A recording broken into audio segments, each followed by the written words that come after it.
There's a style of video games that I don't think gets enough attention, and that's the third person action adventure, cameras over the shoulder type of game.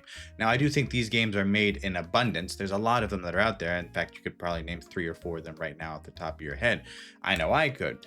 But I think in the landscape of gaming right now, when we look at the overall majority of what's developing and what's going on, a lot of times gaming has developed into competitiveness and ultra ranking and battle passes and addiction and things that just make you want to stay logged in rather than delivering video games that are experiences and things that make you want to continue to progress through the story and come on a full circle of completion. And that's where today's video takes place. And that's why this video is about Alan Wake 2, because Alan Wake 2 is not only one of my favorite games of recent times, it's one of my favorite games of all time. And I think if you gave it a shot, it could climb the ranks of your favorite games as well. Now, we'll talk about why I think this game didn't do as well as I think it should. I think while replaying it, some things sort of changed my perspective of the game, and it went from like this gold tier perfect standard to it got knocked down a few pegs.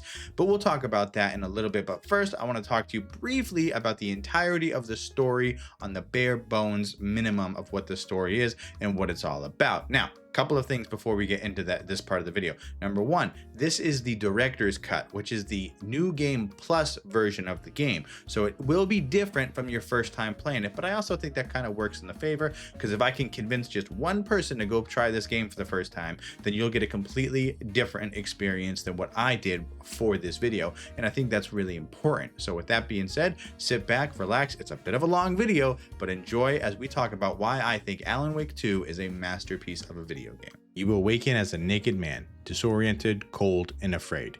Your body is weak, your movement is unsteady, and you're staggering forward through the darkness.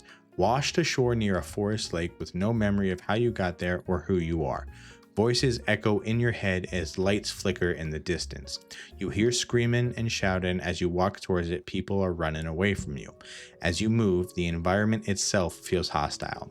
No matter which direction you run, figures begin to approach you. Then they begin to close in on you. Flashlights appear through the trees and people start chasing you.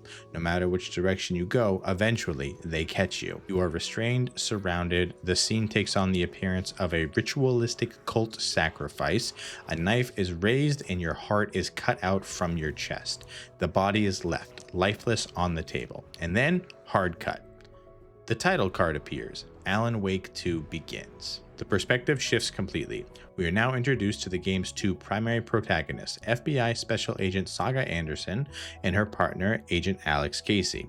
They are driving into a small town called Bright Falls to investigate the murder we just witnessed. The same man, the same body, the same crime. Upon arrival, they are met by Deputy Mulligan, one of the local officers assigned to the scene. He briefs them on what little information is known so far and directs them towards the lakeshore where the body was discovered. Before heading down, the player is introduced to one of the core mechanics of this game, which is the Mind Place. The Mind Place is an internal mental workspace. It's sort of a make-believe area where you get a lot of structure of the cases and designing of how the people are involved with each crime, what clues you can discover, and how they all sort of connect. It's a very interesting part of the game that we will talk about after we get through the story, but this is the first time the player will get to discover. Saga and Casey proceed down to the lake where they meet the second deputy, Deputy Thornton.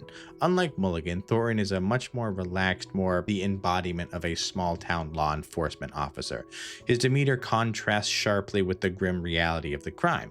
The agents examine the body. The corpse is bloated, gross, covered in ink, covered in tattoos. There are visible defensive wounds everywhere, matching what we saw during the opening scene. But something feels off. As you do some clue searching, Saga notices signs that suggest there's something inside the victim's body, something that doesn't belong there. The deputies also inform the agents that there were two witnesses to the crime, raising further questions about what happened here. Before leaving the scene, Saga notices something on the ground by a tree, a piece of paper, but not just any paper, a manuscript paper, and not just any manuscript paper. As she reads it, the tone of the game shifts dramatically. The manuscript is not describing a past event, it's describing the present. It details Saga Anderson finding this very page in this very moment. Within the first 30 minutes of the game, Alan Wake 2 delivers its first major psychological twist. The reality itself appears to be written in advance. From there, Saga and Casey tell Deputy Thornton to bring the body back to the morgue. She wants to look inside the chest and see what's inside of the body. After that, they will head into the Bright Falls to meet the local sheriff and question the witnesses. At the local diner, we meet with the sheriff, Tim Breaker, who lets us know that he had already talked to the two witnesses and that they are not going to be charged with anything. Saga goes into the diner alone and questions the witnesses, a couple of true crime podcasters who were investigating the woods and came across the crime scene.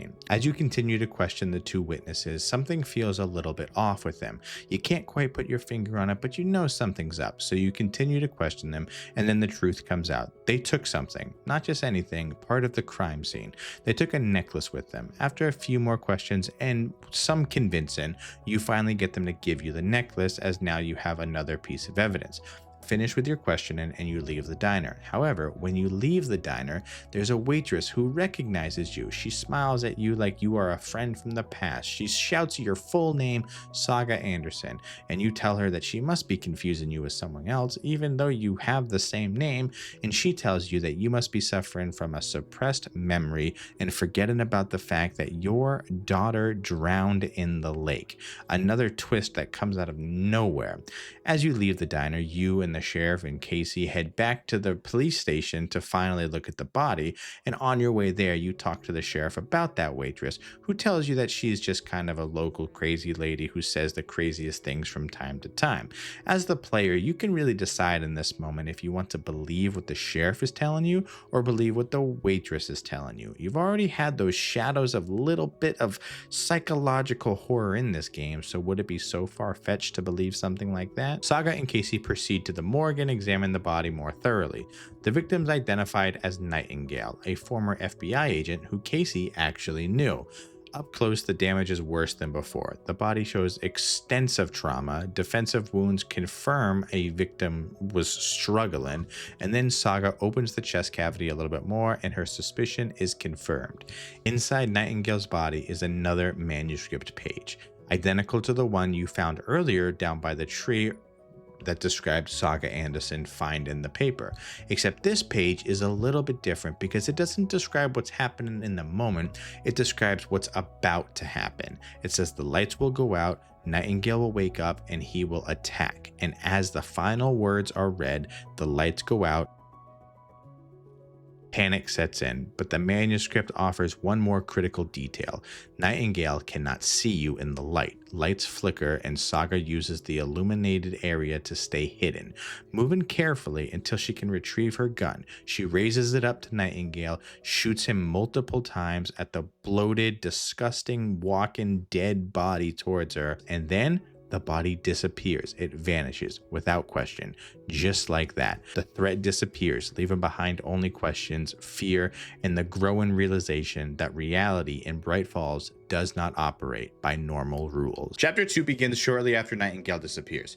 After the encounter at the morgue, Saga Anderson finds Alex Casey, and the two attempt to process vanished after becoming alive and walking around and attacking them. There's no body, no explanation, and the sheriff is still missing. Saga exits the morgue. Deputy Thornton and Mulligan arrive. She explains what occurred inside carefully but clearly and tells them to secure the area while Nightingale is on the loose. Saga and Casey decide that they should return to Cauldron Lake, the original site of the crime scene, and investigate to look for more information about where Nightingale went.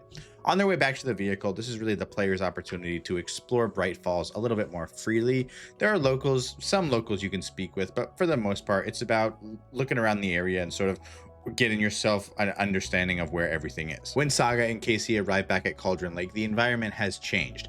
Hours of persistent rain have transformed the area. The ground is soaked, the air is heavy, the crime scene is muddy, damp, and chaotic. A stark contrast to how it appeared earlier. Together, they begin to investigate and search the area once again. Saga returns to the tree where she found the very first manuscript page, and there she finds another page, one that provides further information about something called the overlap. The manuscripts described a ritual that requires Nightingale's heart as the sort of key to get to the overlap. Following this lead, Saga investigates further and is directed towards the witch's hut near Cauldron Lake. At the witch's hut, Saga finds another manuscript paper that details that Nightingale's heart is in the general store and that she has to head to the general store and then recite what is written on the heart at the witch's hut's sign, and then that will open the overlap. As Saga approaches the general store, she is encountered by a cultist, a towering figure wearing a deer mask and a trench coat. This really marks the first major encounter of the game of combat, and this is where the player, outside of the little moment inside the morgue, this will be the real first time that you use mechanics like dodge, using your flashlight, and obviously using your gun. After defeating the cultist, Saga recovers Nightingale's heart. This time, what's written on it is far more legible than what was first presented back at the morgue. The markings resemble a chant, a ritualistic phrase meant to be spoken out loud. With the heart in hand, Saga returns to the witch's sign located near the giant tree where this all seemed to have started. She places the heart through the sign, recites the sign, and the tree splits open. Saga steps through. At first, it appears as though she is still walking through the woods, but then something seems a little different.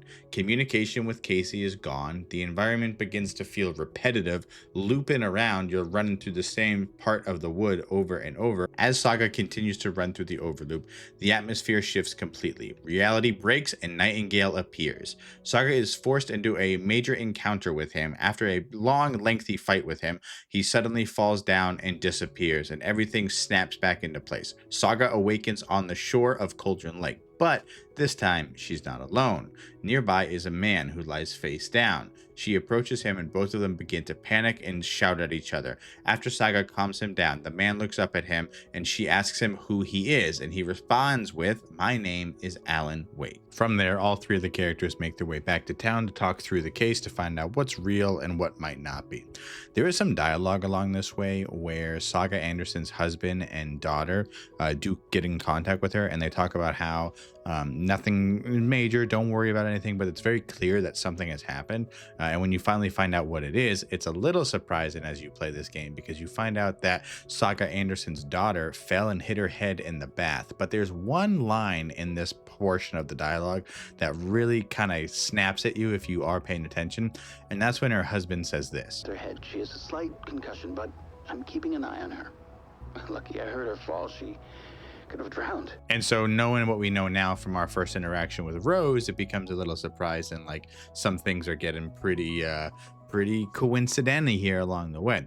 What follows is questioning with Alan Wake as you guys make it back. Both detectives decide to talk to Alan Wake to get his side of the story, but this is where the game really sort of shifts the initial investigation style of this video game, and it completely turns into a much more psychological horror than anything that's been done in the game so far, because the point of view now shifts to Alan Wake, and we play the same portion of time that we have played to up until this point of the game. However, it is just taking place through the eyes of Alan Wake. And this section of the game, like I said, is psychological horror at its full max. There are fourth wall breaks, there's meta commentary, and the narrative really sort of layers itself over and over again here through the first section of Alan Wake, to the point where it really becomes difficult to separate the story from the act of experience in it. And the game does a very good job at making this feel very sort of mind-bending. And Alan Wake's playing of the game, you don't have the organizing tool that Saga has for like the investigation side of it. You don't have her mind place. For Alan Wake, you have the writer's room, and this is the same exact vibe as the mind place. However, you are actively changing the scenes, the environments, and the outcome of what's happening in real time. It's a story within a story about a guy who's writing a story. This is really interesting, and it's something that you really just have to experience. The one last thing I will say about this section is we also do encounter Tim Breaker, who's the sheriff, who we haven't seen in quite a significant amount of time. If you remember, it was all the way back early on when we were playing as Saga Anderson. So this is the first time we see him, which again will raise some more questions. But like I said, I'm going to just pull back a little bit from the narrative of what's exactly going on, because this is Alan Wake's journey in this game is better off experienced than explained. The secrets, the structure, the movement, the moments, everything about it is just very, it's better to not see it. And even if you've watched people play this game before, or you see some game footage on the screen, it is something that I believe people should really try to play on their own because you can't just summarize them. And rather than breaking it down with every single detail, what matters here is that the game has really shifted and delve headfirst into the psychological horror when we have previously played nothing but investigation prior to this, with a little bit of horror in it. Once you finish that portion of the game as Alan Wake, the perspective shifts yet again back to Saga Anderson, who does some detective investigating work in regards to what we just played, because the whole time it was Alan Wake explaining to them what has happened. And once she pieces some parts of the puzzle together, she finds that Alan Wake has to be hiding something. There has to be something he's not telling them. So after telling him that they have to trust each other if they want to help each other and get out of this story, then Alan Wake admits that he has another manuscript page with him that he has not showed anyone. And when he reveals this to Saga Anderson, it confirms something that we have sort of expected but feared the whole time, and that is that Saga Anderson herself has been written into the story. Not metaphorically, not symbolically, but literally. Alan Wake explains that the only way to move forward is now for Saga to go retrieve an object called the clicker. This is a device from Alan Wake's past that he was given to from his mother that sort of affects the stories from within and sort of can explain what's been happening without it. However, the cult of the tree are the ones who have it right now, not Alan. Saga Anderson then heads to a neighbor town of Bright Falls, where she is then having to figure out where her trailer is. After questioning some of the locals, she finds out that the key to the trailer park is inside one of the amusement park areas, but the amusement park is not open and people aren't picking up the phone call, so she has to head there herself. And when she gets there, it appears to be an abandoned amusement park. The environment of the amusement park is dark, gray, wet, gross, a horror game. And this is the part of the game where I believe it's the most puzzle heavy designed of the game. Every locked gate, every broken ride is just scattered with clues, and there's puzzles almost everywhere, as well as limited, but also there are combat and encounters throughout this part. But as Saga explores the amusement park and finds her way deeper into the park, the mystery really sort of expands, and she finds that hidden beneath one of the buildings, she uncovers a hideout belonging to the cult of the tree, and this is where she first discovers the clicker. Eventually, Saga is drawn back to yet another overlap encounter. She is brought to a very much similar scenario that happened earlier in the game. However, unfortunately, the enemies in this overlap are not some dead FBI agent. They are, unfortunately, our lovable, bumbling idiot encounters, Deputy Mulligan and Deputy Thornton. We do find out that throughout some more manuscripts that they got corrupted in the morgue when we left them earlier. She is forced to fight them. And after fighting them and defeating them, it does not feel like victory. It only feels that Bright Falls is truly not safe from the story's influence, and nobody in the town is. The next chapter returns us to Alan Wake's perspective. And look, I'm going to be honest, I don't know where this section of the video is going to be. I don't know how I've done everything for this video, but hopefully if I've done my job, I can give the impression that I'm someone who really enjoys this game, and I do think it's the best game of all time, but I'm not somebody who is just blindly praising this game. I hope I've structured out enough realism for you to see my point of view and my perspective. With all that being said, this next chapter is probably the best single mission in all of video game in existence. The entire chapter, the entire whole scenario of this chapter is set in the foreground of a musical, a live action song and dance musical. You are still playing the chapter that you've previously played, different variations of the initiation chapter. However, this time it is song and dance and choreography and everything in between that you can expect from a musical. And a couple of things. Number one, this musical is incredibly cool. It's such a banger of a song. Number two, there are still like oddly horror elements of this game. It's very interesting how they've really meshed it all. I've never seen a video game do something like this. I've never seen a video game since do this.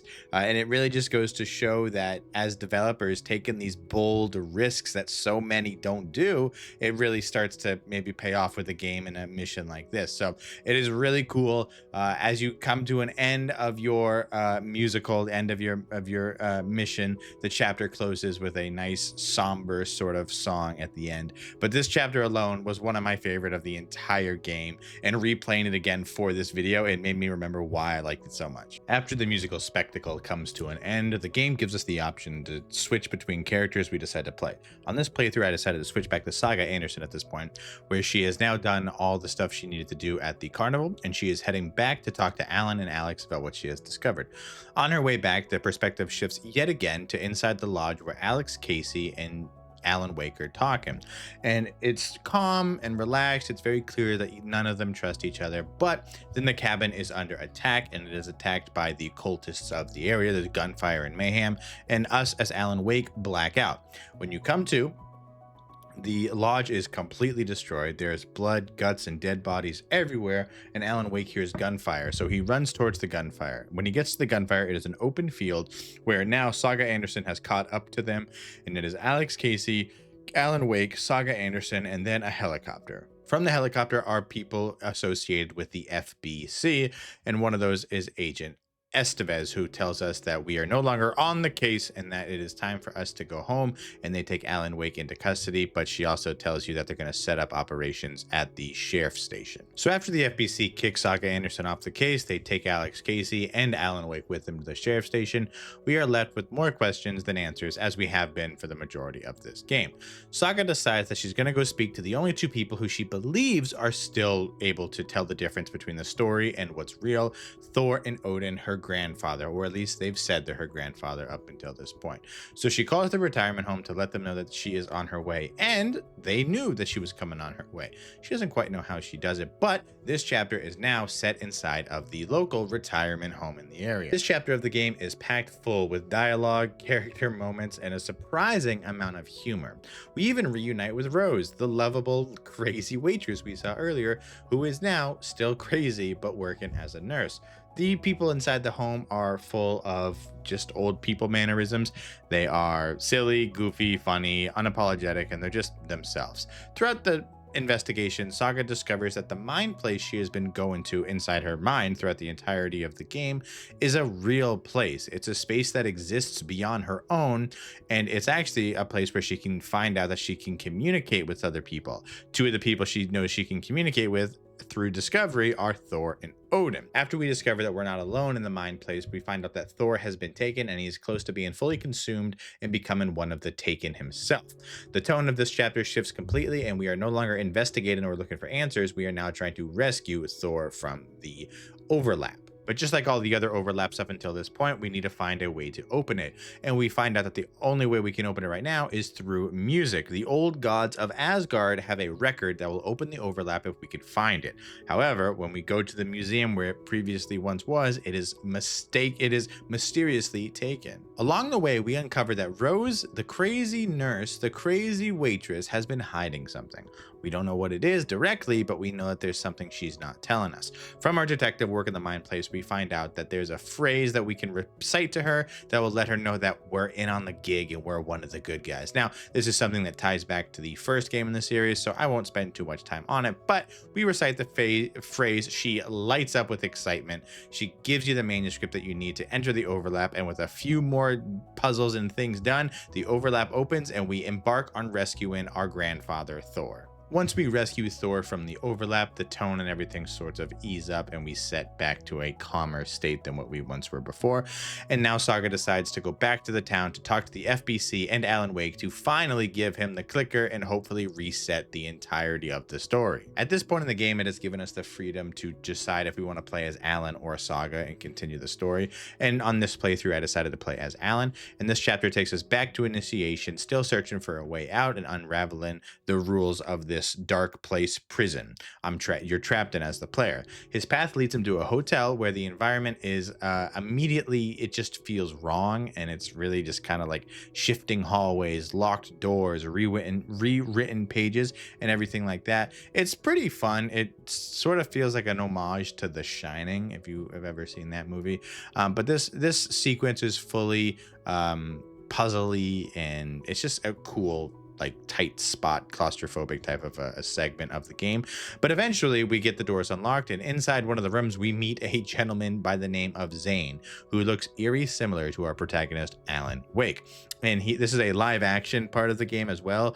We find out that Zane is sort of the opposite of Alan Wake, where he's like a murder movie director as opposed to a mystery novelist. So kind of some yin and yang, a live action like having fun moment. But Zane also informs us that we wrote the script to return with the help of Zane, which is the manuscript that we've been looking for, which hopefully will get us out of the dark place. Now, as we continue to hang out with Zane, he gives us some more information about a murder inside the hotel, where we go and we find the murder site, and we are finally able to turn the chapter back into the town square of New York, where we can then go back to our apartment and hopefully find return and hopefully leave the area. Once again, when we make it back to our apartment, we see that the apartment has sort of continued to decay each and every time we've come.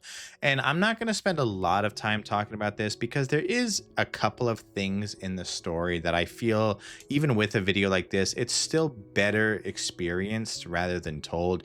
And that is everything surrounding Alice. Now, Alice is our wife in the game. She is someone who has been leaving us sort of not clues, but we've been finding things about her every time we go back to the apartment.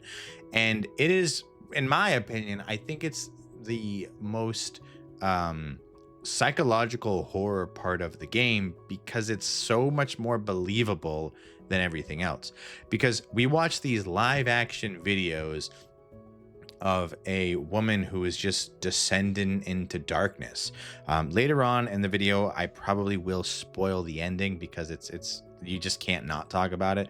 But everything that is surrounding Alice and this actress and the live action recording is like it's perfect, and it's one of the best things about the game. And I encourage you to go, if not watch some gameplay of it, buy the game, get it, and just experience this part of the game, because both times I've played this game, that has sort of been one of the things that I'm like, oh yeah, that was more terrifying than anything else because it's so much more believable. But Alan Wake does find the manuscript for return, and it is way longer than he thought it was. It is more twists and turns, and it is more tangled up than he originally thought it was, and he realizes that it's almost impossible for him to change the script in a positive way. So Alan Wake has a freak out in the writer's room, and the chapter ends. We return back to Saga Anderson, who's on her way to the sheriff's station to talk to the members of the FBC, only to find that the sheriff's station has been overrun by Taken. The building is dark, the power is out. Agent Estevez is injured and hiding. She explains that the generator is downstairs, it failed, and you need to find a fuse to go fix it. Saga goes downstairs to find Alex Casey barricaded and badly hurt. He has the extra fuse that we need, but unfortunately, Casey has been completely consumed by the story. He believes everything that has been written. He believes that Saga's daughter is dead. He believes that everything throughout the narrative that the locals have believed, he is now a part of it. And it is very true, and it's a very little shocking because we finally see it firsthand, someone who we know knows that it's not true what's happening, but he has been completely overtaken by the story.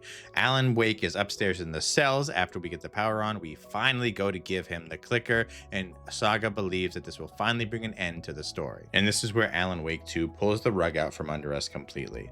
The Alan Wake Saga has been speaking to, the one we've assumed was working alongside her, it's not the Alan Wake we've been playing as. He's Scratch. The timelines weren't parallel like we believed they were early on.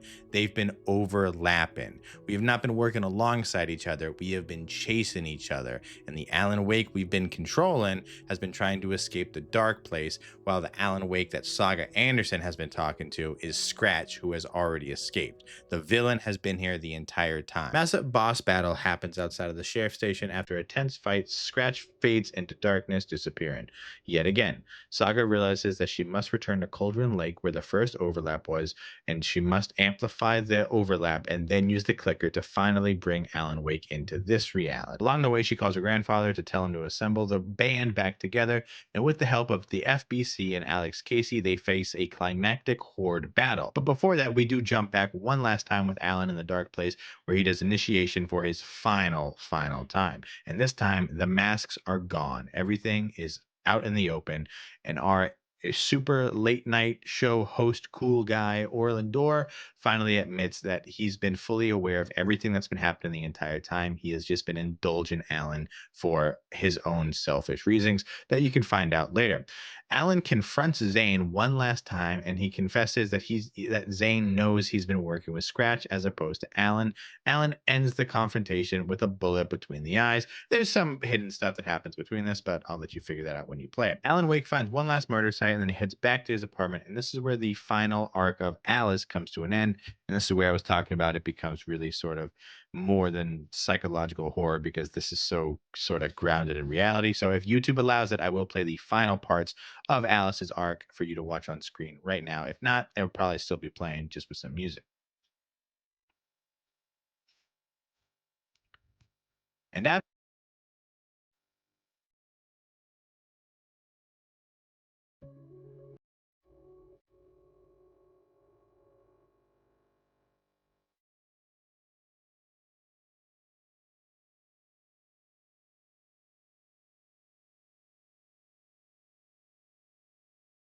Alan Wake arrives, initially hosted by the Dark Presence. They trap him in a containment, but the Dark Presence escapes, possessing Alex Casey, who then throws Saga Anderson into the overlap, trapping her in the dark place, while Alan Wake remains free in the reality, setting up our big finale with a role reversal. With the Dark Presence out of Alan Wake, he finally sees clear for the first time in 13 years. He comes up with the idea that he has to finish the book. He has to change the ending to Return, the book that has caused all of this. So he heads to the attic of the retirement home, where that's where his writing room is, but he can't come up with the ending alone. There has to be a way for him and Saga to communicate to write the ending, because it has to stay within the genre, and the hero needs to pay a price. Meanwhile, Saga is trapped in the dark place. Now, I'm going to really just skip a lot of this because this chapter is really just heavy on dialogue. The main point of this chapter is that it shows the Dark Presence attempting to corrupt Saga, but then she fights it and nothing really comes of it. I mean, it's not a nothing chapter, but it's definitely not one worth mentioning any more than this in a video. But at the end of this chapter, we finally get Saga Anderson and the regular Alan Wake are able to communicate in the mind place without any interruption. And so together they come up with the perfect ending that will finally end this story.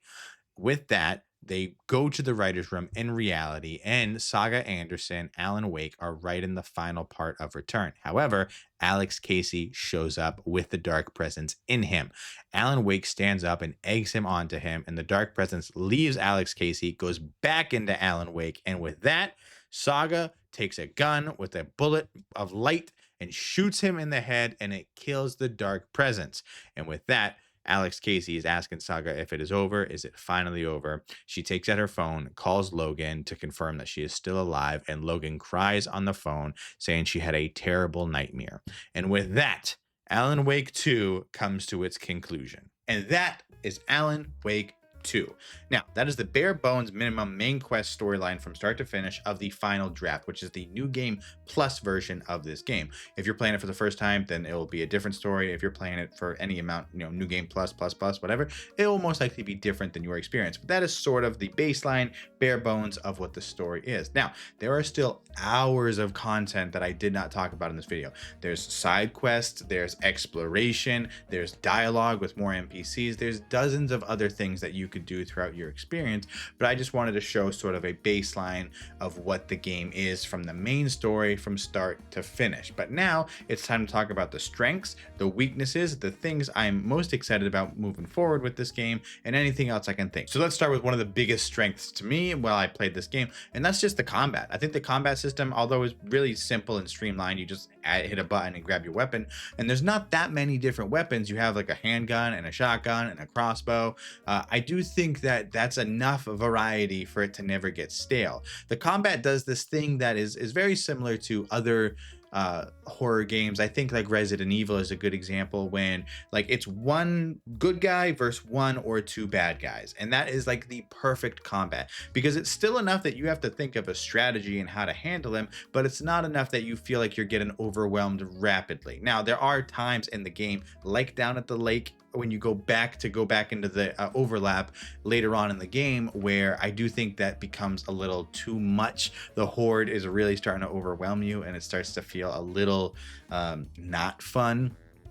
But I do think that the combat overall, I think of moments like in the hotel, I think of moments like early on when you first go to Cauldron Lake and things like that. I do think that that is really prime example of when the combat in this game can be really, really done well. I think the puzzles in this game are a masterclass. I think games moving forward that want to incorporate puzzles into their game should really look at Alan Wake 2 as a blueprint for what a hard puzzle game can be. Now, I'm going to be fully honest with you, both times playing this game and every time I've played this game, I have had to look up some sort of guide, and I think you will too when you play this game, and that's okay. And I think it's important that you understand that that's okay. There are some purists out there who think that we don't look up how to do things in our house. That's a shout out if you get it.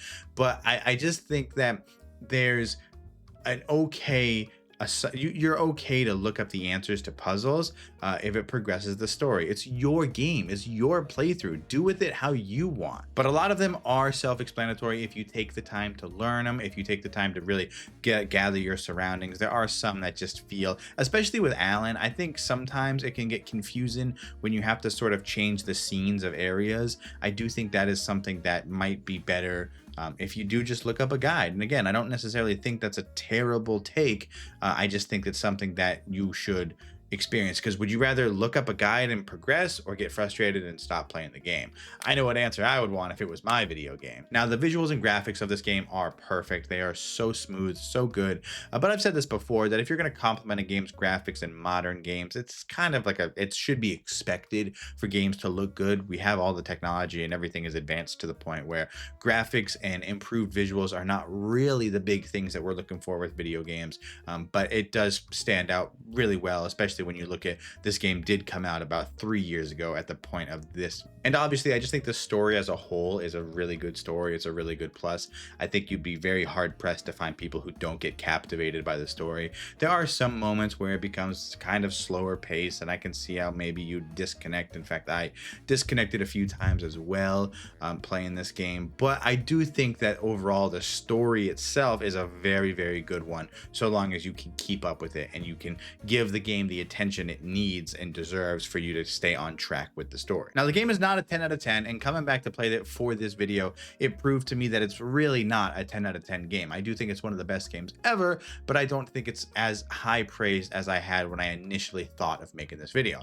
And there's two major things about this game that I think really take me out of it, and both of them have to do with the movement of your character. I'm sure there's a more technical term for what I'm trying to describe, but I call it the walk back pace. So in this game, there's a lot of times where you have to explore and solve puzzles, and you're backtracking and you're going forward and you're going back and forth and back and forth.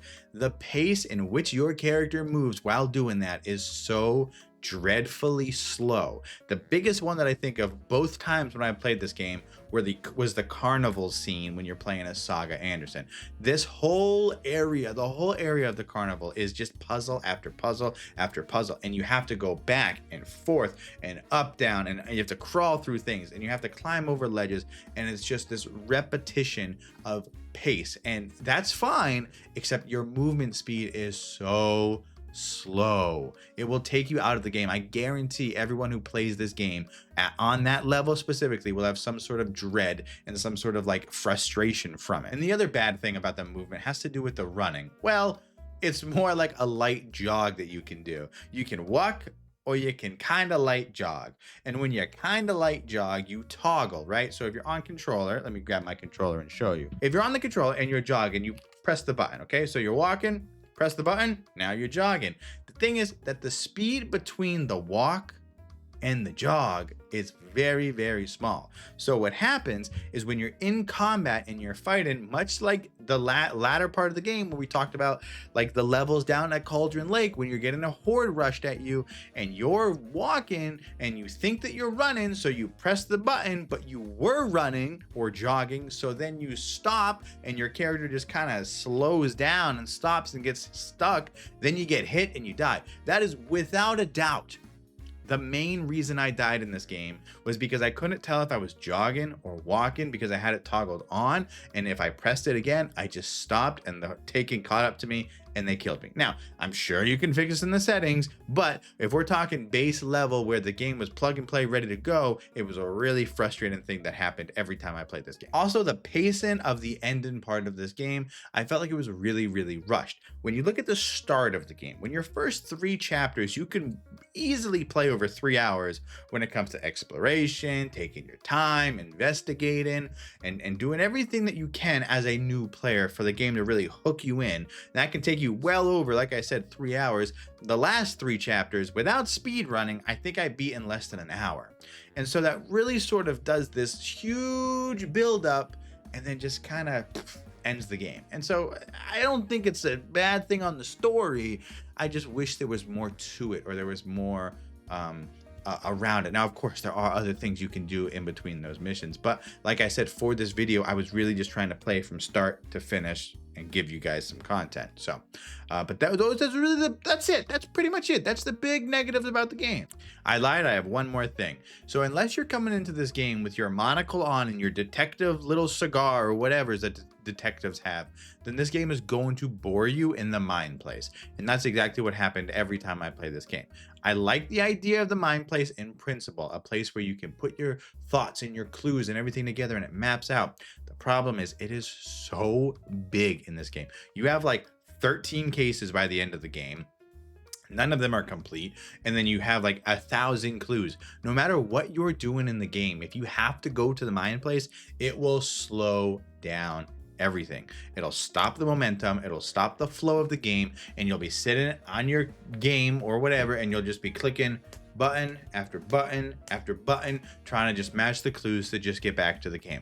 Now, if you take the time to read the clues and you really invest in it, it is a cool feature. The problem is, I just don't think the people who are playing that game are the ones who want to also do investigative, sly Cooper sleuthing like clues and stuff. So that was just kind of a big thing to me that I wanted to mention both. But at the end of the day, Alan Wake 2 to me is a masterpiece of a game. It's perfect in almost every aspect of it, from storytelling to combat to investment to immersion to everything that the game has to offer. It succeeds in one way or another. No game is perfect. It does have its flaws, as we talked about that earlier, but it's a game that I really do think is something that is worth you spending the time to play and enjoy. Remedy Games reported that they sold over 2 million copies at the end of 2024, and that they were turning a profit early in 2025 from sales and royalties of the game, meaning the game is profitable and it made money, which also means so long as Remedy Entertainment stays as a company, they will most likely continue the IP in the future with Alan Wake 3. Now, what do I want to see with Alan Wake 3? Well, I'm glad you asked, because I think with IPs like this, it's really hard to continue the story without changing some things drastically. I think if you take a game like The Last of Us, it's a prime example of what not to do. If you take The Last of Us Part 2, and that was the first game anyone played in that, who do you think they would say is the main character? Probably Ellie. If you played Last of Us Part 1, who do you think the main character of The Last of Us is?